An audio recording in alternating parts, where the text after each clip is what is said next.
सो hey everyone, आज का हमारा टॉपिक है sexual reproduction. So sexual reproduction is a reproduction that involve the formation of male and female gamete either by same individual or by different individual of opposite sex. So basically जो sexual reproduction process होती है, it is very slow, elaborated and complex as compared to asexual reproduction. क्योंकि जो asexual reproduction है वो बहुत ज़्यादा fast होती है, बहुत जल्दी ही सीड की फॉर्मेशन होती है, बहुत जल्दी उसमें प्रोसेस होती है. एंड सेक्सुअल रिप्रोडक्शन इसके कंपैरिजन में बहुत ज़्यादा क्या है, स्लो है एंड इलेबोरेट एंड कॉम्प्लेक्स तो होती है, आप सबको पता ही है. ओके, सो नेक्स्ट हम पढ़ेंगे कि लाइफ फेजेस. तो सेक्सुअल रिप्रोडक्शन के अंदर जब एक इंडिविजुअल होता है मैच्योर होने के लिए, वो अपनी लाइफ में ग्रो होने के लिए लाइफ में कुछ फेजेस से होकर गुजरता है. सो वो फेजेस जो होते हैं, वो जो फेजेस चेंज होते हैं, वो किसके वजह से होते हैं, हार्मोन्स की वजह से. अगर हार्मोन्स चेंज होती है उसी की वजह से we go into juvenile phase, in reproductive phase and in the senescent phase. Okay, so जो जुवेनाइल फेज होता है उसे वेजिटेटिव फेज भी बोला जाता है. So it is a period of growth and reaching maturity. Okay, so इस phase में क्या होता है कि हमारी ग्रोथ होती है एंड हम मैच्योरिटी में, मतलब बर्थ के बाद से वेजिटेटिव और जुवेनाइल फेज शुरू हो जाता है. इसमें क्या होता है कि it is of variable duration. ठीक है, डिफरेंट ऑर्गेनिज्म में इसकी जो ड्यूरेशन है वो अलग अलग होती है. फॉर एग्जांपल ह्यूमन बींग्स में एक अलग टाइम पीरियड होता है कि जब तक फॉर एग्जांपल 12 फीमेल्स के अगर हम 12 ईज माने तो वहाँ तक उसका जुवेनाइल फेज है. आफ्टर दैट 12 टू जब तक हम एज ओल्ड में नहीं पहुँच जाते तब तक हमारा सेंसेंट फेज होता है. वैसे ये जुवेनाइल फेज जो होता है, अगर हम बात करें, अगर हमें पता लगाना है कि फ्लावर्स में कैसे हो रहा है ये जुवेनाइल फेज, सो हायर जो प्लांट्स होते हैं जब उसमें फ्लावर्स शुरू हो जाते हैं आने, ठीक है, जो बड़े बड़े प्लांट्स होते हैं जब उनमें फ्लावर्स शुरू हो जाते हैं आने, तो उससे हम पता लगा सकते हैं कि इस फेज का एंड आ चुका है and now it will go into the reproductive phase. And इस फेज़ का जो एंड होता है, जुवेनाइल फेज़ का जो एंड होता है, वो रिप्रोडक्टिव फेज़ की बिगिनिंग को डिनोट करता है कि अब इसका मतलब जब रिप्रोडक्टिव फेज शुरू हो गया, मतलब जैसे बड़े प्लांट्स में फ्लावर आने शुरू हो गए, तो इससे हम पता लगा सकते हैं कि वो जुवेनाइल फेज का एंड हो चुका है. एंड अब बात करते हैं रिप्रोडक्टिव फेज की. सो रिप्रोडक्टिव फेज क्या होता है, it is a period of reproductive age to produce young ones. Okay, next हम बात करते हैं सेंसेंट फेज की. मतलब जो बड़े बुजुर्ग बूढ़े लोग हैं, तो जब हम बूढ़े हो जाते हैं तो उस फेज़ को भी बोलते हैं सेंसेंट फेज. तो जो ये तीनों फेज़ होते हैं, इसको हार्मोन्स रेगुलेट करते हैं. अगर हम जुवेनाइल फेज़ में थे तो ड्यू टू द हार्मोन्स हम रिप्रोडक्टिव फेज़ में आ चुके हैं, and due to the hormones हम रिप्रोडक्टिव से सेंसेंट फेज़ में आ चुके हैं. So it is the last phase of life. ठीक है, सो ये लास्ट फेज़ होता है लाइफ का, and this is called the end of reproductive phase. यहाँ पे द पर्सन और जो भी लिविंग बींग है वो रिप्रोड्यूस नहीं कर पाता है. ओके, अब हम बात करते हैं annuals, biennial and perennial. So plants की लाइफ पीरियड में भी होता है. ये तो हम बात कर रहे थे कि लिविंग बींग्स और प्लांट्स, ह्यूमंस वगैरह या प्लांट्स के लिए बात कर रहे थे. अगर हम बात करते हैं एक उनका पीरियड ऑफ टाइम तक, कब तक रहते हैं, ठीक है, उसकी बात करें तो अब करते हैं उसकी बात. देखो क्या होता है कि वट आर एनिमल्स, जो प्लांट्स जो होते हैं, लीव प्लांट्स है crop that live for one growing season and then die. जैसे सीड से जब फ्लावर बन रहा है और फ्लावर से जब सीड बनता है तो सिर्फ एक सीज़न तक ही रहते हैं. फॉर एग्जांपल जैसे मेज़ है, ठीक है, मेज़ का क्या होता है, एक बार उन्हें लगाते हैं, देन उसके बाद बड़े होते हैं, फिर उसके बाद उन्हें काटते हैं, फिर दोबारा से ये प्रोसेस. और मैरीगोल्ड में तो आपने खासकर देखा ही होगा, ये बहुत कॉमन फ्लावर है, हर किसी के घर में मिल ही जाता है. इसमें क्या होता है कि पहले जो फ्लावर अगर हमने लगा दिया है उसके बाद उसके बीज वहीं जड़ेंगे, एक समय के लिए वो ख़त्म हो जाएंगे वहाँ पर, और फिर बाद में कुछ समय बाद वो वहाँ पर दोबारा से शुरू हो जाते हैं आने. नेक्स्ट बायनियल मतलब कोई प्लांट अपनी साइकिल को कंप्लीट करने के लिए 2 ईयर्स लेगा. फॉर एग्जांपल अनियन, तो अनियन अपनी साइकिल को कंप्लीट करने के लिए 2 ईयर्स लेता है. फॉर एग्जांपल अगर हमने प्याज का बीज बोया है कहीं पर, तो क्या होगा, सबसे पहले जो पहले साल आएगा, पहले साल तो प्याज के बीज का फूल आता है, पहले फूल आएगा पहले साल उसका, फिर नेक्स्ट ईयर तब उसका प्याज मिलेगा, अनियन हमें प्रोवाइडेड होगा. नेक्स्ट है पेरेनियल क्या होता है कि plants come back year after year and get large year year don't grow from a seed. ठीक है, इसमें क्या होता है कि जो पेरेनियल होते हैं ये सीड से ग्रो नहीं होते और ये हर साल आते रहते हैं बार बार। फॉर एग्जांपल बैम्बू हो गया, और बेसिल्स, बेसिल्स आपको पता है। ठीक है, बनाना तो आप सबको पता है कि बनाना से क्या होता है कि बीज से नहीं होता है, इसमें पार्थेनोकापी होती है प्रोसेस, एंड वो हम आगे पढ़ेंगे। ओके, एंड जो बनाना होता है, तो बनाना क्या होता है, हर साल वो क्या होता है, बड़ा हर साल आता है, उसमें बीज सीड्स आते हैं, मतलब बनाना में मिलता है, वो हर साल खत्म होता है, फिर दोबारा नेक्स्ट ईयर बड़े बड़े बड़े होके जाते हैं। ठीक है, ऐसा होता है। तो इसमें एक और इम्पॉर्टेंट चीज़ है जो बैम्बू की, एंड जो ये है सॉरी, जो एनुअल्स और बायनियल्स हैं, इनमें क्या होता है कि ये they show the clear cut vegetative, reproductive and senescent phase. इसमें हमें अच्छे से दिख जाता है senescent, vegetative and reproductive phase, तीनों ईजिली क्लियरली विजिबल होते हैं। बट जो पेरिनियल है, मतलब जो हर साल बड़े होते जा रहे हैं, हर साल वही सेम चीज़ आ रहे हैं, उनमें हम पता नहीं लगा सकते कि कौन सा फेज़ चल रहा है, उनका रिप्रोडक्टिव फेज़ है, उनका सेंसेंट फेज़ है, या कौन सा फेज़ है। बट एनुअल्स बायनियल्स में बहुत ईजिली हम आइडेंटिफाई कर सकते हैं। नेक्स्ट, कुछ खास बातें भी हैं जैसे बैम्बू स्पीसीज़ होती हैं। बैम्बू का ट्री होता है, वो क्या होता है कि उसमें वैसे फ्लावर्स नहीं ग्रो होते हैं। तो क्या होता है कि वो अपनी लाइफ टाइम में सिर्फ 50 से 100 सालों में वो उसमें फ्लावर आता है, 50 से 100 सालों में उसमें फ्लावर फ्लावर आता है, एंड तब वो बहुत सारे फ्रूट्स प्रोड्यूस करके तब ही मर जाता है। मतलब उसका टाइम पीरियड ये है कि इतने साल बाद वो अपने सीड्स देगा, एंड देन वो मर जाएगा उसमें। उसके बाद फिर उसके बाद एक और चीज़ है आपके पास, स्ट्रॉबिलैंथस कुंथेना, इसको नीलकुरंजी भी बोलते हैं, एक फ्लावर है। तो ये 12 इस मतलब एक प्लांट है जिसमें फ्लावर आता है, 12 साल में आता है। ठीक है, एंड लास्ट टाइम ये हुआ था सितंबर टू अक्टूबर 2006 में, हमें लास्ट टाइम ये इसमें फ्लावर आया था। तो मतलब उसके बाद एक और बार भी आ चुका है, क्योंकि 12 ईयर्स हो चुके हैं उसके बाद। ठीक है, एंड इसने क्या किया था, जो ये स्ट्रॉबिलेंथस कुंथेना है, मोस्टली कहाँ पे, हिली एरियाज़ में होते हैं ये वाले फ्लावर्स। तो ये इन्होंने क्या किया था, इन्होंने ट्रांसफॉर्म कर दिया था hilly areas of Kerala, Tamil Nadu and Karnataka को इनटू द ब्लू स्ट्रेचेस, मतलब ये ब्लू कलर के होते हैं, और बहुत मतलब अट्रैक्शन पॉइंट बना दिया था वहाँ पर, और टूरिस्ट भी बहुत ज़्यादा उसकी तरफ अट्रैक्ट हो जाते थे। एंड अब हम बात करें कि जो बर्ड्स होती हैं, कुछ बर्ड्स तो ऐसी होती हैं कि जो मतलब सीजनली, मतलब जैसे फॉर एग्जांपल गर्मियों का महीना आ गया, तो अब देन गर्मियों के मंथ में क्या होता है, जो बर्ड्स होती है वो अपना अपना नेस्ट बनाना स्टार्ट कर देती हैं, एंड देन वो वहाँ पे एग्स ले करती हैं। और दिस टाइम जो अभी चल रहा है, हाँ, इस टाइम भी अभी बर्ड्स ज़्यादा से ज़्यादा अपना घोंसला ढूंढ रही होंगी।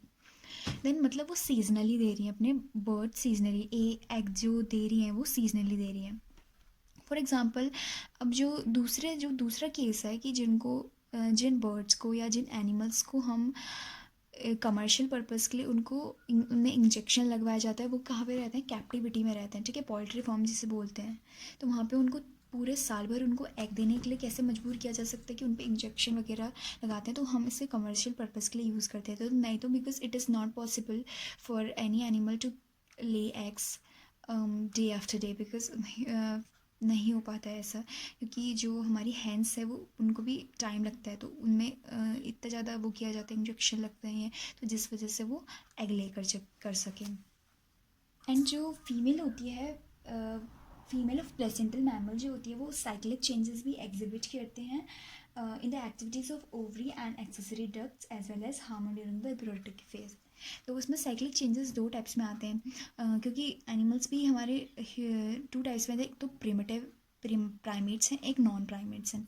तो प्राइमेट्स में क्या होता है, मेंस्ट्रुअल साइकिल होती है इन द प्लेसेंटल मैमल्स में। प्राइमेट्स जैसे मंकीज, एप्स एंड ह्यूमंस, हम प्राइमेट्स हैं, हम पे मेंस्ट्रुअल साइकिल होती है फीमेल्स में, प्लेसेंटल मैमल्स में।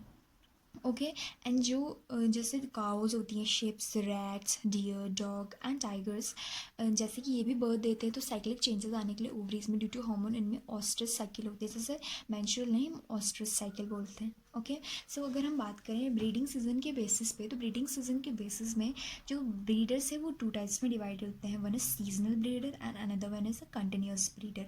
तो सीजनल ब्रीडर्स वो होते हैं जो मैमल्स जो होते हैं जो नेचुरल कंडीशन में रहते हैं एंड रिप्रोडक्टिव साइकिल को एक्सिबिट करते हैं ओनली द फेवरेबल सीजन से, फेवरेबल सीजन में ही उनके लिविंग यंग वंस को वो बर्थ दे सकते हैं। ठीक है, एंड ब्रीड करते हैं। जैसे शीप्स हो गई, तो शीप ऐसा नहीं होता कि कंटिन्यूसली ब्रीड हो रहे हो उनमें, ठीक है, वो कंटिन्यू हर मौसम में वो रेडी नहीं रहते हैं रिप्रोडक्शन के लिए। सो शीप होता है उनका पर्टिकुलर सीजन होता है कि इस टाइम वो they are able to reproduce. Next है continuous breeders. So continuous breeders क्या होते हैं? So these are the mammals that remain active throughout the reproductive phase. तो अपने पूरे रिप्रोडक्टिव फेज में वो रिमेन एक्टिव, मतलब अगर किसी भी मंथ वो रिप्रोडक्शन के लिए रेडी हैं एंड कभी भी उनका बेबी को वो बर्थ दे सकते हैं किसी भी सीजन में। अब हम नेक्स्ट बात करेंगे कि इवेंट्स इन सेक्सुअल रिप्रोडक्शन। अब सेक्सुअल रिप्रोडक्शन का जब हमने टॉपिक ले ही रखा है तो इसमें इवेंट्स क्या क्या होते हैं, कैसे कैसे इसकी प्रोसेस आगे बढ़ती है, कैसे इनमें क्या क्या होता है। सबसे पहले 3 फेजेस में है सेक्सुअल रिप्रोडक्शन जो है वो pre fertilisation, fertilisation and post fertilisation. मतलब फर्टिलाइजेशन होने से पहले, फर्टिलाइजेशन के समय एंड उसके बाद। तो फर्टिलाइजेशन से पहले क्या होता है? गैमेटोजेनेसिस, मतलब गैमेट का फॉर्मेशन होता है। फिर क्या होता है? गैमेट का फॉर्मेशन हुआ तो गैमेट ट्रांसफ़र भी होना जरूरी है, ठीक है, टू फ्यूज़, ठीक है, फर्टिलाइज। फिर उसके बाद जो फ्यूज़न वाली प्रोसेस है वो फर्टिलाइजेशन है। नेक्स्ट फर्टिलाइजेशन के होने के बाद क्या होता है? जब मेल एंड फीमेल गैमेट ने फर्टिलाइज कर लिया उसके बाद post fertilisation, that is zygote का फॉर्मेशन होगा। जाइगोट के बाद फिर एम्ब्रियो बनेगा। फिर उसके आगे अब हम डीपली इन चीज़ों के बारे में पढ़ते हैं। तो अब आ चुके हैं हम प्री फर्टिलाइजेशन इवेंट्स में। तो प्री फर्टिलाइजेशन इवेंट्स मतलब उससे पहले होने वाली, ये मैंने आपको पहले ही बता दिया था। गैमेटोजेनेसिस मतलब process of formation of male and female gamete. So इसमें कुछ इंपॉर्टेंट चीज़ें, जैसे इसमें 2 चीज़ें हैं, एक होमोगैमेट होता है, एक हेट्रोगैमेट होता है। तो हेट्रो का मतलब क्या होता है कि डिफरेंट, होमो का मतलब होता है सेम, होमो मतलब सेम गैमेट। तो जिनमें गैमेट जो सेम होते हैं, मतलब सेम अपीयरेंस होता है, जिनमें सिमिलर दिखते हैं, उनको होमोगैमेट या आइसोगैमेट बोल सकते हैं। बट जिन ऑर्गेनिज्म में जो गैमेट्स होते हैं मेल एंड फीमेल वो डिफरेंट दिखते हैं, मतलब उनका अपीयरेंस में वो अलग दिखेंगे। फॉर एग्जांपल ह्यूमंस, उसमें स्पर्म का स्ट्रक्चर अलग होता है एंड ओवरी का स्ट्रक्चर, ओवम का स्ट्रक्चर थोड़ा अलग होता है। ओके, सो जैसे जो होमोगैमेट होते हैं, मतलब जिनमें सेम दिखते हैं male and female gamete, that are the Cladophora. Algae एक टाइप का एल्गी है। तो इनमें क्या होता है कि इनमें सेम होते हैं, बट इनमें क्या होता है हमें आइडेंटिफाई नहीं कर पाते, बहुत डिफ़िकल्ट होता है आइडेंटिफाई करने में कि कौन सा मेल है एंड कौन सा फीमेल है इसमें से। एंड जो बहुत सारे सेक्सुअली रिप्रोड्यूसिंग ऑर्गेनिज्म होते हैं, मेजॉरिटी में क्या होता है कि वो हेट्रोगैमेट होते हैं। मतलब वो मॉर्फोलॉजिकली उनका जो गैमेट होता है वो बहुत डिफरेंट होता है, मतलब एपीनेस में बिल्कुल सेम नहीं होता। For example human and Fucus, ये एक टाइप का एल्गा है, ठीक है, एल्गी का सिंगुलर एल्गा होता है। ओके, एंड जो सेक्सुअल रिप्रोड्यूसिंग ऑर्गेनिज्म होते हैं उनमें क्या होता है कि जो मेल गैमेट होता है, मेल गैमेट को वैसे आपको पता है स्पर्म बोलते हैं, but this is important, antherozoid, ठीक है, मेल गैमेट को एंथ्रोजॉइड भी बोलते हैं, ठीक है। अगर एमसीक्यूज में भी पूछा जा सकता है कि स्पर्म का अनदर नेम क्या है, तो एंथ्रोजॉइड। ओके, अब आती है फीमेल गैमेट को, तो आपको पता है एग या ओवम बोलते हैं उसे। अब कुछ और चीज़ें हैं जैसे मोनोशियस एंड डायशियस, ठीक है। मोनोशियस मतलब मोनो क्या होता है सेम, ईशियस मतलब सेम फ्लावर में। तो जब मेल एंड फीमेल फ्लावर दोनों सेम प्लांट में होते हैं, ठीक है, so these are the bisexual too, इनको बायसेक्शुअल भी बोल सकते हैं कि ये सेम फ्लावर में मेल और फीमेल दोनों हैं। For example cucurbits and coconuts. Okay, next है हमारे पास डायशियस। सो डायशियस क्या होते हैं, मतलब डाई मतलब टू, मतलब 2 डिफरेंट प्लांट्स में क्या है, मेल एंड फीमेल गैमेट है, जैसे papaya and date palm. Okay, so unisexual जो प्लांट होते हैं उनमें क्या होता है कि मेल फ्लावर को स्टेमिनेट बोलते हैं। स्टेमिनेट मतलब जैसे मैं बताया कि मेल क्या होता है, स्टेमन होता है, मेल रिप्रोडक्टिव पार्ट होता है, फ्लावर में स्टेमन होता है, तो उसको स्टेमिनेट बोलते हैं। एंड फीमेल को पिस्टिलेट और पिस्टिल बोल सकते हैं, ठीक है। अब कुछ ऐसे ऑर्गेनिज्म भी होते हैं कि जिनमें मतलब जो बायोसेक्सुअल हैं, ठीक है, यहाँ पे तो हम सिर्फ फ्लावर की बात करें थे, पर अगर हम एनिमल्स की टर्म्स में बात करें तो जिनमें दोनों, फॉर एग्जांपल अर्थवॉर्म है, अर्थवॉर्म हो गए, स्पॉन्जेस हो गए, टेपवॉर्म हो गए एंड लीच। इनमें क्या होता है कि इनमें दोनों सेक्सेस होते हैं, मतलब मेल भी होता है एंड फीमेल भी होता है, दे आर बायसेक्सुअल। सो इनको बोलते हैं हर्मेफ्रोडाइट्स, ठीक है, इनको क्या बोलते हैं, हर्मेफ्रोडाइट्स। सो इनमें एक ही ऑर्गेनिज्म के अंदर मेल एंड फीमेल दोनों होते हैं, मतलब वो प्रोड्यूस करते सकते हैं अकेले, मतलब सिंगली वो प्रोड्यूस कर सकते हैं एक न्यू ऑर्गेनिज्म को। एंड एक और चीज़ की कॉकरोच जो होता है वो यूनिसेक्सुअल होता है, आपको पता है female and male cockroach, class 11th में भी आपने देखा होगा कि फीमेल एंड मेल अलग होते हैं। एंड एक और चीज़ है कि जो Monera, fungi, algae and bryophyta जो होते हैं वो क्या होते हैं, हैप्लॉइड होते हैं। हैप्लॉइड मतलब एन, मतलब से एन होते हैं, ठीक है, हाफ, जिसमें हाफ नंबर ऑफ क्रोमोसोम्स होते हैं। एंड इनमें अगर इनको ठीक है, इनमें ये हाँ हैप्लॉइड होते हैं। एंड जो नेक्स्ट है, हम ह्यूमन बींग्स हैं, ह्यूमन बींग्स का जो गैमेट होता है और टेरिडोफाइट, जिम्नोस्पर्म और एंजियोस्पर्म जो होते हैं वो क्या होता है कि उनकी पेरेंटल बॉडी क्या होती है, डिप्लॉयड होती है। और जैसे डिप्लॉयड से अगर हमें हाफ करना है तो मियोसिस होता है, जैसे हमें डिप्लॉयड होता है 2n, तो हमें हाफ करना है nn में, तो हमें क्या लगेगी इसमें, हम मियोसिस से रिडक्शन। ठीक है, अब जो गैमेट मदर सेल को हम मियोसाइट भी बोलते हैं, उसमें क्या होता है, वो अंडर को मियोसिस होता है इसमें। अगर हम बात करें गैमेट ट्रांसफ़र की, तो गैमेट ट्रांसफ़र क्या होता है, गैमेट ट्रांसफ़र क्या होता है कि गैमेट का ट्रांसफ़र। ठीक है, तो क्या होता है कि अगर ह्यूमंस की बात करें तो ह्यूमंस के केसेस में ऐसा है कि मेल है, जो मेल गैमेट है वो मोटाइल है, मोटाइल मतलब मूव कर सकते हैं, but female is not motile. ठीक है, वो मोटाइल नहीं है, मूव नहीं कर सकती है। एंड बहुत सारी केसेस ऐसे हैं कि जिसमें दोनों female as well as male दोनों ही मोटाइल है, वो है फंगी एंड कुछ एल्गीज ऐसे हैं कि जिनमें मेल और फीमेल गैमेट दोनों मोटाइल है, मतलब दोनों मूव कर सकते हैं वो।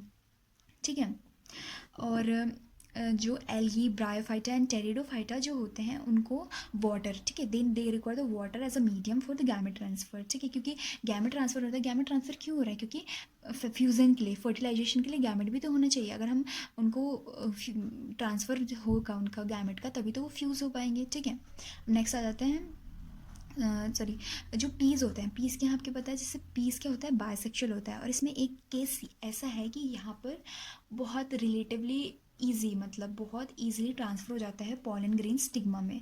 ऐसा इसलिए होता है क्योंकि जो स्टिग्मा और एंथर होते हैं वो कहाँ होते हैं, एक दूसरे के बहुत क्लोज रिलेटेड होते हैं। अगर वो दूसरे के बहुत पास हैं तो क्या होगा, उसमें बहुत ईजिली जो होगा उसमें फ्यूज़न, फर्टिलाइजेशन बहुत जल्दी हो जाएगा। अब हम फर्टिलाइजेशन आते हैं, जैसे मैंने बता दिया आपको फर्टिलाइजेशन क्या है, it is a fusion of gametes. Okay, fusion of gametes. और फर्टिलाइजेशन को हम अनदर वर्ड में सिनगैमी बोलते हैं। सिनगैमी क्या रिजल्ट करता है, सिनगैमी से जाइगोट बढ़ता है, फिर जाइगोट के आगे एम्ब्रियो बनता है, ऐसे आगे प्रोसेस चलती रहती है। तो एक और फर्टिलाइजेशन आपको पता है। ठीक है, एंड एक हमारी एनसीईआरटी में भी दे रखा है कि पार्थेनोजेनेसिस। तो पार्थेनोजेनेसिस क्या होता है, पार्थेनोजेनेसिस एक ऐसी प्रोसेस होती है कि जिसमें फीमेल गैमेट जो होती है, ठीक है, फीमेल गैमेट ही खुद में ही वो कुछ ऐसे वो डेवलपमेंटल चेंजेस आते हैं उसमें कि वो एक न्यू ऑर्गेनिज्म को फॉर्म कर देती है विदाउट फर्टिलाइजेशन, मतलब बिना फर्टिलाइजेशन के, बिना किसी मेल गैमेट के साथ फ्यूज़ होकर अकेली फीमेल। ठीक है, देखो कितनी फीमेल कितनी ज़्यादा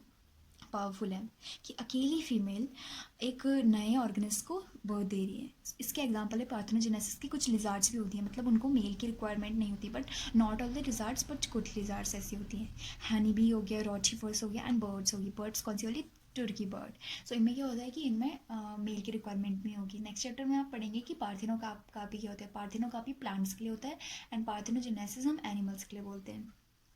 ठीक है, और फर्टिलाइजेशन क्या होता है, फर्टिलाइजेशन भी दो टाइप से हो सकता है, या तो फिर एक्सटर्नल हो सकता है या इंटरनल। एक्सटर्नल मतलब outside the body and internal means inside the body.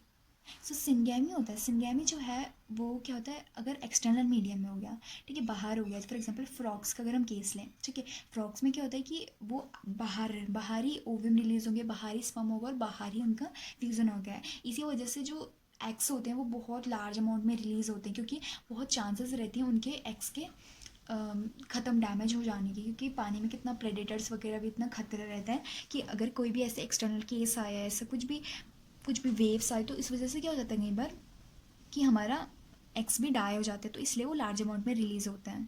ठीक है, इंटरनल फर्टिलाइजेशन जैसे ह्यूमन बींग्स में, ठीक है, इसके एग्जांपल जैसे fungi, reptiles, mammals, pteridophyta, gymnosperm वगैरह, इन सब में क्या होता है कि इंटरनल फर्टिलाइजेशन मतलब जो बेबी होता है वो inside the body he produce होता है। हमारी जो फंगी होती है, ठीक है, जो हमारी फंगी होती है वो होमोथेलिक भी हो सकती है और हेट्रोथेलिक भी, मतलब होमोथेलिक मीन्स बायसेक्सुअल भी हो सकती है एंड हेट्रोथेलिक मीन्स यूनिसेक्सुअल भी हो सकती है फंगी। फर्टिलाइजेशन वाला भी खत्म हो गया। अब देखो फर्टिलाइज हो गया है, ठीक है, फर्टिलाइज हो गया है, तो फर्टिलाइज होने के बाद क्या होगा, फर्टिलाइज होने के बाद होगा जाइगोट की फॉर्मेशन। ठीक है, जाइगोट की फॉर्मेशन होगी, जाइगोट बनेगा, जाइगोट इज इट्स अ ठीक है, तो जाइगोट क्या है, डिप्लॉयड है। एंड जाइगोट जो होता है इट प्लेज अ वाइटल, मतलब एक वाइटल लिंक होता है बिटवीन दी, मतलब ये क्या करता है, मतलब generation after generation continuity maintain करता है स्पीसीज की। ठीक है, मतलब जाइगोट फॉर्म नहीं होगा, मतलब जैसे हम सब हैं, जो हम सब का भी उत्पत्ति हुई है वो एक सिंगल जाइगोट से ही हुई है, हम सब भी एक सिंगल जाइगोट से भी बने हुए हैं, ठीक है। और जैसे जो फंगी और एल्गी होते हैं, इनमें क्या होता है कि जाइगोट जो होता है वो एक अपने बाहर एक थिक वॉल को जनरेट कर लेते हैं, जो बहुत रेजिस्टेंट होती है, ठीक है, बहुत रेजिस्टेंस होती है एंड डैमेज नहीं हो पाती, ठीक है, डैमेज भी नहीं होती। और फिर क्या करते हैं, then they undergo the period of rest before the germination, ठीक है, तो इसलिए होता है। अब नेक्स्ट आ जाते हैं एम्ब्रियोजेनेसिस। एम्ब्रियोजेनेसिस मतलब क्या होता है, it is the process of formation of the development of embryo from the zygote, ठीक है। जाइगोट के बाद क्या बनेगा, एम्ब्रियो बनेगा। फिर जाइगोट में क्या होता है, जाइगोट में it undergo the cell division. Zygote में दो चीज़ होती है, its undergo cell division and also cell differentiation. Cell division मतलब मिटोसिस, ठीक है, माइटोसिस होता है इसमें। सो माइटोसिस में क्या होता है, it increases the number of cells in embryo. And cell differentiation में क्या होता है, सेल को डिफ्रेंशिएट करना। It helps group of cell to undergo certain modification, ठीक है, कुछ मॉडिफिकेशन होती है, मतलब वो डिफ्रेंशिएट होते हैं, ठीक है, किस कुछ मॉडिफाई होते हैं एंड मॉडिफाई होकर क्या बनाते हैं वो स्पेशलाइज टिश्यू एंड कुछ ऑर्गन्स बनाते हैं वो, ठीक है। एंड अब आते हैं हम ओवीपेरस एंड वीवीपेरस। आपने छोटी क्लासेस में भी पढ़ा होगा कि ओवीपेरस क्या होता है कि जो एनिमल्स जो होते हैं वो एग को बर्थ देते हैं एंड वीवीपेरस जो होते हैं यंग वंस को बर्थ देते हैं। सो अगर जब वो एग को दे रहे हैं, ठीक है, एग जो होता है वो किस कवर से, हार्ड एक कवर होते हैं जिसे बोलते हैं कैल्शियस सेल से कवर्ड होते हैं इनटू द सेफ एनवायरनमेंट, वो अपने एग को करते हैं, मतलब बर्थ देते हैं, ठीक है। जैसे रेप्टाइल्स हो गए, बहुत सारे रेप्टाइल्स और बर्ड्स एग ही देते हैं। एंड जैसे हम ह्यूमन बींग्स हैं और मैमल्स, जितने भी मैमल्स हैं सारे, हम विविपेरस हैं, ठीक है। अब देखो जो फ्लावरिंग प्लांट है, फ्लावरिंग प्लांट में क्या हुआ, पहले वो जाइगोट था, फिर जाइगोट से डेवलप होकर एम्ब्रियो बन गया, फिर ओव्यूल्स, देन ओव्यूल्स बाद में डेवलप होकर सीड बना देते हैं, सीड, ठीक है। एंड जो देखो अब जो ये सीड जो है ये ओवरी है, ठीक है, सीड क्या बनाएगा, फ्रूट बनाएगा, ठीक है, ये डेवलप होकर फ्रूट बनाएगा। एंड फ्रूट जो होता है बाद में किस लेयर की कवरिंग से कवर्ड होता है, वो होता है एक थिक लेयर्ड कवरिंग से होता है, जिसे बोलते हैं पेरिकाप। मतलब जो जैसे भी सेब खाते हैं आप, आम खाते हैं, कुछ भी ऐसा फ्रूट खाते हैं जो बाहर कवर होता है ना, उसको बोलते हैं हम पेरिकाप। ओके, पेरिकाप है। जैसे फॉर एग्जांपल पी है, तो पी में ये सीड्स बना रखे हैं और यहाँ पे कवर से बाहर जो कवर है, this is known as the pericarp. So thank you so much guys, and now this chapter is completed. Bye.